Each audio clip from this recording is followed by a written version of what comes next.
ರಾಯ ಪಾಂಡವರರಸಿ ಕಮಲದಳಾಯ ತಾಕ್ಷಿಯ ಪರಿಭವವ. ರಾಯ ಪಾಂಡವರರಸಿ ಕಮಲದಳಾಯ ತಾಕ್ಷಿಯ ಪರಿಭವವ. ನೆರೆಕಾಯಿದುದಲ ವೀರನಾರಾಯಣನ ಸಿರಿನಾಮ. ರಾಯ ಪಾಂಡವರರಸಿ ಕಮಲದಳಾಯ ತಾಕ್ಷಿಯ ಪರಿಭವವ. ನೆರೆಕಾಯಿದುದಲ ವೀರನಾರಾಯಣನ ಸಿರಿನಾಮ.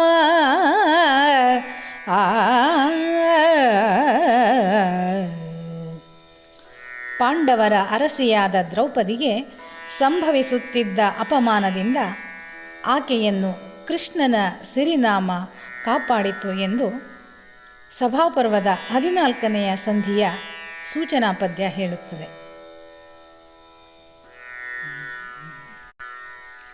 ಕೇಳು ಜನಮೇ ಜಯ ಧರಿತ್ರೀ ಪಾಲ. ವಿದುರನ ಮಾತ ಮುರಿದು ದೃಪಾಲನೆಚ್ಚರಿಸಿದನು. ಕಣು ಸನ್ನೆಯಲಿ ಸೌಬಲನ. ಏಳು ಧರ್ಮಜ ಸೋತಲ.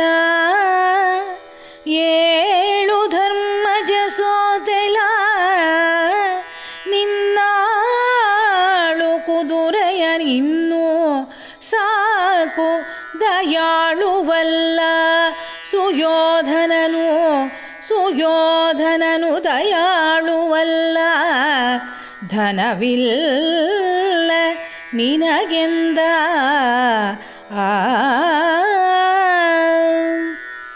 ವಿದುರನ ಮಾತನ್ನು ಖಂಡಿಸಿ ದುರ್ಯೋಧನನು ಶಕುನಿಯನ್ನು ಆಟ ಮುಂದುವರಿಸುವಂತೆ ಕಣ್ಣು ಸನ್ನೆಯಿಂದ ಎಚ್ಚರಿಸಿದನು. ಶಕುನಿ ಧರ್ಮರಾಯನನ್ನು ಹಂಗಿಸಿ ಮಾತನಾಡತೊಡಗಿದ. ಏಳು ಧರ್ಮಜ ಸೋತೆಯಲ್ಲ ನಿನ್ನ ಪದಾತಿ ಸೈನ್ಯವನ್ನು, ಕುದುರೆಯ ಸೈನ್ಯವನ್ನು. ಸಾಕು, ಸುಯೋಧನನು ದಯಾಳುವಲ್ಲವೇ, ನಿನ್ನಲ್ಲಿ ಹೇಗೂ ಆಡಲು ಧನವಿಲ್ಲ ಎಂದನು. ತೆಗೆವೆನೆ ಸಾರಿಗಳ ನಿನ್ನೀ ನಗೆ ಮೊಗದ ಸಿರಿಸಿದು ಕರಿಯಾಯ್ತು. ನಿನ್ನೀ ನಗೆ ಮೊಗದ ಸಿರಿಸಿದು ಕರಿಯಾಯ್ತು.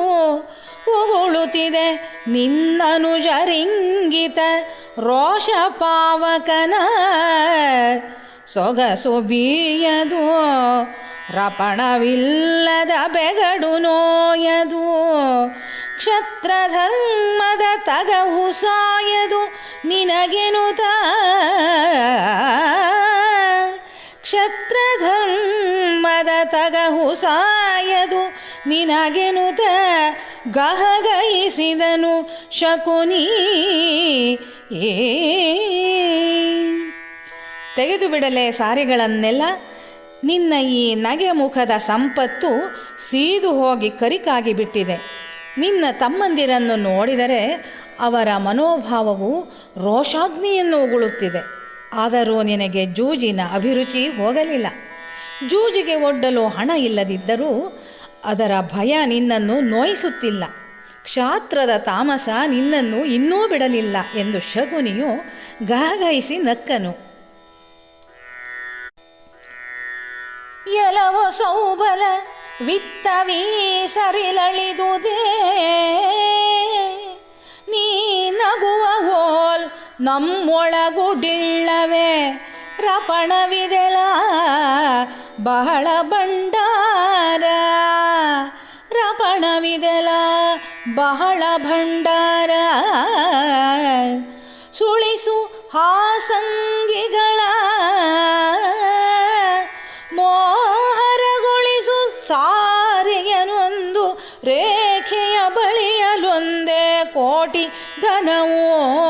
ಸುಳಿಸು ಹಾಸಂಗಿಗಳ ಮೋಹರಗೊಳಿಸು. ಸಾರಿಯನು ಒಂದು ರೇಖೆಯ ಬಳಿಯಲು ಒಂದೇ ಕೋಟಿ ಧನವೆಂದು ಒದರಿದನು ಭೂಪ.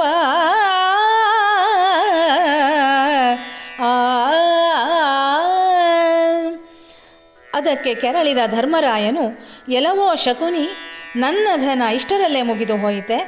ನೀನು ನನ್ನನ್ನು ನೋಡಿ ನಗುವ ಮಟ್ಟಿಗೆ ನನ್ನೊಳಗಿನ ಶಕ್ತಿ ಕುಗ್ಗಿ ಹೋಯಿತೆ. ಬಹಳ ಭಂಡಾರದ ಧನವಿದೆ.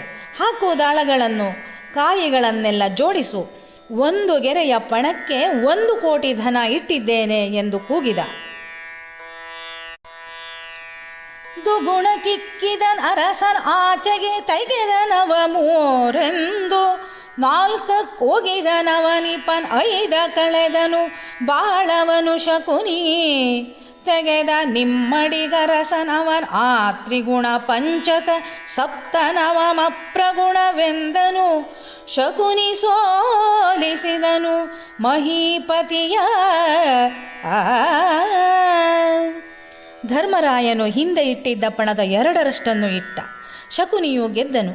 ಧರ್ಮರಾಯ 3ರಷ್ಟು ಇಟ್ಟ. ಶಕುನಿ ಅದನ್ನು ಗೆದ್ದ. ಧರ್ಮರಾಯ ಅದರ ಇಮ್ಮಡಿ ಪಣ ಒಡ್ಡಿದ. ಅವನು ಅದರ 3ರಷ್ಟು ಎಂದ. ಹೀಗೆ ಏರಿಸುತ್ತಾ 5, 7, 9 ಈ ಕ್ರಮದಲ್ಲಿ ಹೆಚ್ಚಾಗುತ್ತಾ ಹೋಯಿತು ಎನ್ನುತ್ತಾ ಶಕುನಿ ಎಲ್ಲದರಲ್ಲೂ ಧರ್ಮರಾಯನನ್ನು ಸೋಲಿಸಿದನು.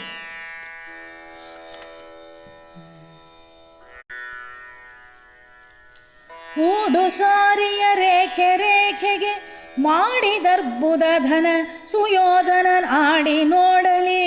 ಹಾಯ್ಕು ಹಾಸಂಗಿಗಳ ಹಾಯ್ಕೆನುತ ಆಡಿದನು ಯಮಸೂನು. ಖಾಡ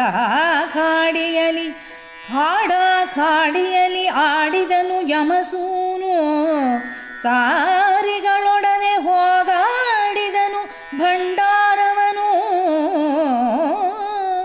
ಸಾರಿಗಳೊಡನೆ ಹೋಗಾಡಿದನು ಭಂಡಾರವನು. ಭೂಪಾಲ ಕೇಳೆಂದ. ಸಾರಿಯ ರೇಖೆ ರೇಖೆಗೆ ಅರ್ಬುದ ಧನವನ್ನು ಒಡ್ಡಿದ್ದೇನೆ. ಸುಯೋಧನನು ಆಡಿ ನೋಡಲಿ. ಹಾಕು ದಾಳಗಳನ್ನು ಹಾಕು ಎಂದ. ಹೀಗೆ ಜೊತೆಯಾಗಿ ಪಗಡೆಯ ಆಟದಲ್ಲಿ ಸೆಣಸಿದ. ಆವೇಶದಲ್ಲಿ ತನ್ನ ಸಮಸ್ತ ಭಂಡಾರವನ್ನು ಧರ್ಮರಾಯ ಕಳೆದುಕೊಂಡ. ಸಾರಿ ಸೋತವು ಸೋಲು ನಿನಗನು ಸಾರಿ, ನೀವೈವರು ವನಾಂತರಕ್ಕೆ ಸಾರಿ. ಸಾರಿ ಸೋತವು ಸೋಲು ನಿನಗನು ಸಾರಿ, ನೀವೈವರು ವನಾಂತರಕ್ಕೆ ಸಾರಿ. ಸಾಕಿನ್ ಒಡ್ಡಲಾಪರೆ ಮತ್ತೆ ನುಡಿಧನವ, ಭೂರಮಣ ಹೇಳೆನಲು. ರೇಖೆಯ ಬಾರೆಯೊಡ್ಡಕ್ಕೆ ಪದ್ಮ ಸಂಖ್ಯೆಯ ಭೂರಿ ಧನವಿದೆ. ರಪಣವೆಂದನು ನಗುತ ಯಮಸೂನು.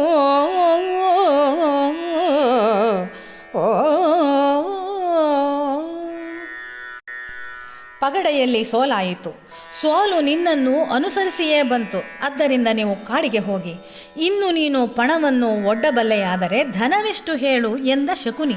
ಅದಕ್ಕೆ ಧರ್ಮರಾಯನು ನಗುತ್ತಲೇ ಹೇಳಿದ, ಅಲ್ಪ ಸ್ವಲ್ಪ ಒಡ್ಡಕ್ಕೆ 100 ಕೋಟಿಯಷ್ಟು ಮಹತ್ತಾದ ಧನ ಪಣವೆಂದು ಹೇಳಿದನು. ಬರಹ ಕಿಮ್ಮಡಿ 100 ಮಡಿ 1000 ಮಡಿ ಪರ್ಯಂತ ವಿಕ್ಕಿತು. ಬರಹ ಕಿಮ್ಮಡಿ 100 ಮಡಿ 1000 ಮಡಿ ಪರ್ಯಂತ ವಿಕ್ಕಿತು. ಹರುಷ ನನೆ ಕೊನೆಯಾಯಿತು ಹೆಚ್ಚಿತು ಕಲಿಮಲಾವೇಶ.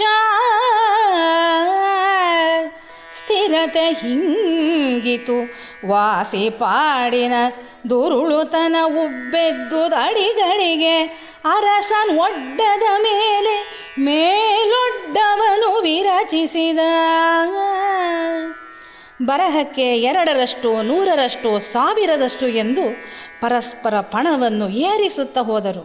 ಪೈಪೋಟಿ ಹೆಚ್ಚಿತು. ಕೌರವರ ಹರ್ಷ ಹೆಚ್ಚಿತು. ಸ್ಥಿರತೆ ಇಲ್ಲವಾಯಿತು. ಪಟ್ಟು ಹಿಡಿವ ಹಠದ ಕೆಟ್ಟ ಬುದ್ಧಿ ಅಧಿಕವಾಯಿತು. ಧರ್ಮರಾಯ ಒಡ್ಡಿದ ಪಣದ ಮೇಲೆ ಹೆಚ್ಚಿನ ಒಡ್ಡವನ್ನು ಹೇಳುತ್ತಲೇ ಹೋದ. ತೀರಿತಿಂದ್ರ ಪ್ರಸ್ಥದುರು ಭಂಡಾರ ತನ್ನರ ಮನೆಯ ಪೈಕದ ವಾರಕದ ಬಂಗಾರ ಒಡ್ಡಿತು. ಕೋಟಿ ಸಂಖ್ಯೆಯಲಿ ಸೇರಿತದು ಕುರುಪತಿಗೆ ಸೇರಿತದು ಕುರುಪತಿಗೆ ರಾಯನ ನಾರಿಯರ ವಿವಿಧಾಭರಣ ಸಿಂಗಾರ ಒಡ್ಡಿತು ಕೊಂಡು ಮುಳುಗಿತು ಖಡ್ಡತನ ಕೊಂಡು ಮುಳುಗಿತು ಖಡ್ಡತನ ನೃಪನಾಗ.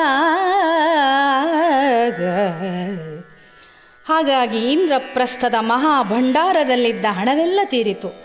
ಅನಂತರ ಅರಮನೆಗೆ ಸೇರಿದ ವಾರಸ್ತ್ರೀಯರ ಕೋಟಿಗಟ್ಟಲೆ ಬಂಗಾರದ ಆಭರಣಗಳನ್ನು ಒಡ್ಡಿದ. ಅದೂ ಕೌರವನಿಗೆ ಸೇರಿತು. ಅನಂತರ ತನ್ನ ಅಂತಃಪುರದ ಸ್ತ್ರೀಯರ ವಿವಿಧ ಆಭರಣ ಶೃಂಗಾರ ವಸ್ತುಗಳನ್ನೆಲ್ಲ ಒಡ್ಡಿದ. ಧರ್ಮರಾಯನ ತಿಳಿಗೇಡಿತನದಿಂದ ಎಲ್ಲವೂ ಕೌರವನಿಗೆ ಸೇರಿ ಇವನನ್ನು ಮುಳುಗಿಸಿತು. ನಕುಲ ಸಹದೇವಾರ್ಜುನರ ಮಣಿಮಕುಟ ಕರ್ಣಾಭರಣ ಪದಕಾದಿಕ ಸಮಸ್ತ ಆಭರಣ ಒಡ್ಡಿತು ಹಲಗೆಯೊಂದರಲಿ.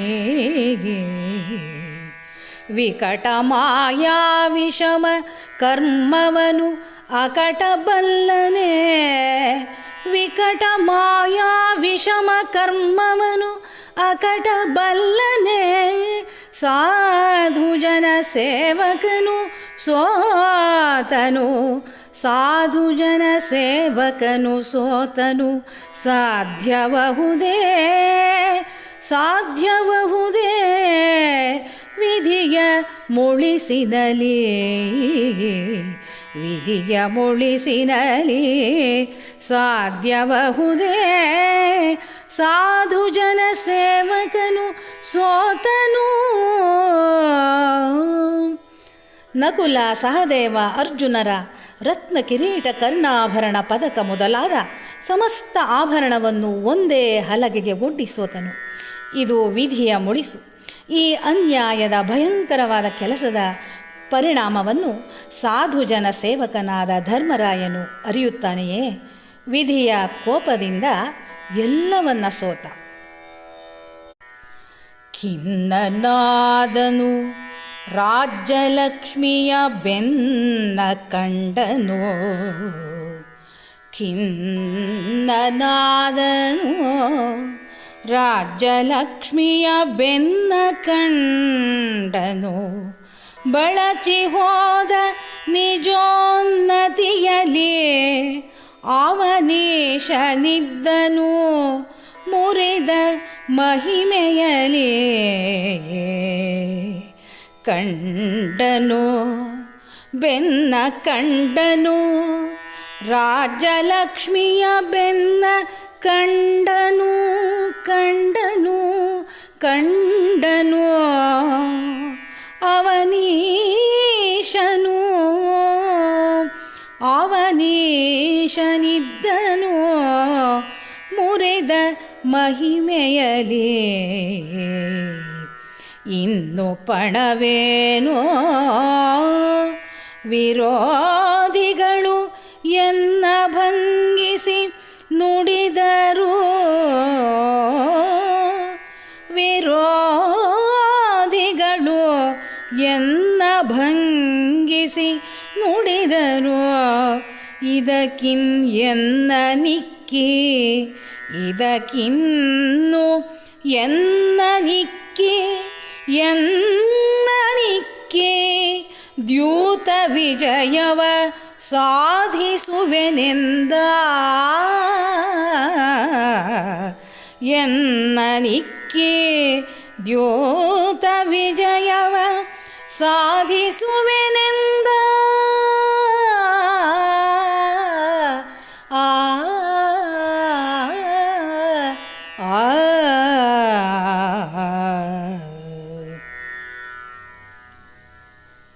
ಯುಧಿಷ್ಠಿರ ತೀವ್ರವಾಗಿ ದುಃಖಗೊಂಡ.